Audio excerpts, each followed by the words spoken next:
Anak-anak yang tidak dewasa, mereka pulang malam, larut malam.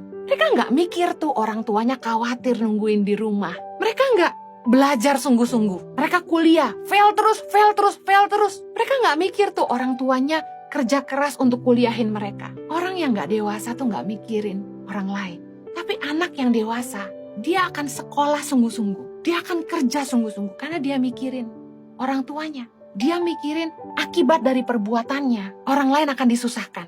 Ada orang yang hidup begitu sembarangan dan gak mikirin perasaan orang lain. Roma 14 ayat 12. Demikianlah setiap orang di antara kita akan memberi pertanggungan jawab tentang dirinya sendiri kepada Allah. Orang yang dewasa itu akan jaga hidupnya baik-baik. Memastikan dia bertindak hati-hati sesuai dengan firman Tuhan. Dia gak cuma ngikutin nafsunya sendiri. Dia gak cuma mikirin keinginannya sendiri. Karena dia tahu bahwa suatu hari nanti setiap masing-masing kita harus mempertanggungjawabkan hidup kita kepada Allah. Roma 14 ayat 13. Karena itu janganlah kita saling menghakimi lagi, tetapi lebih baik kamu menganut pandangan ini.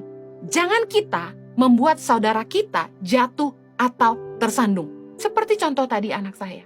Waktu ketika dia ngomong waktu kecil, dia nggak mikir apakah perkataan itu bisa menyinggung perasaan orang. Meskipun perkataan itu tidak disampaikan secara langsung, tapi dibisikkan ke saya. Orang yang dewasa akan mikirin, kalau saya ngomong gini, orang lain tersandung nggak ya? Jangan sampai kita menghakimi orang, dan akibatnya kita bikin orang tersandung.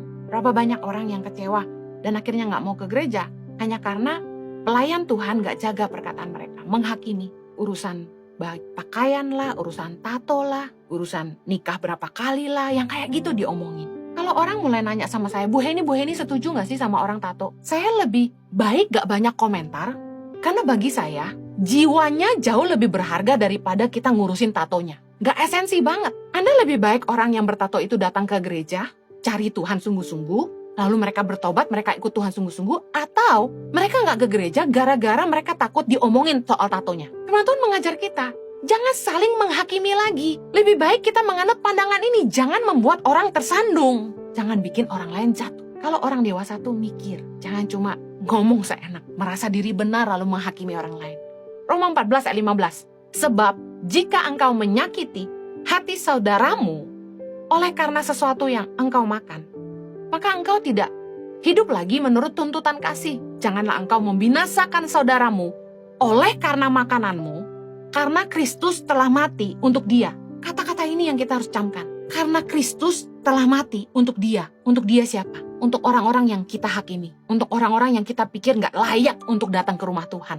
Dengan pakaian mereka, dengan tato di tubuh mereka, dengan kebiasaan merokok mereka mungkin. Mungkin mereka simpanan orang. Mungkin mereka siapa di mata kita yang menurut kita tidak layak masuk ke rumah Tuhan. Dengar, Kristus telah mati buat mereka. Orang yang dewasa lebih fokus kepada keselamatan jiwa-jiwa daripada ngomongin soal pakaian dan kulit luar mereka. Mari, orang yang dewasa itu kita hidup dengan kasih, bukan lagi dengan pendapat kita sendiri. Anak kecil tuh hidupnya sembarangan karena mereka nggak punya tanggung jawab, nggak mikirin orang lain.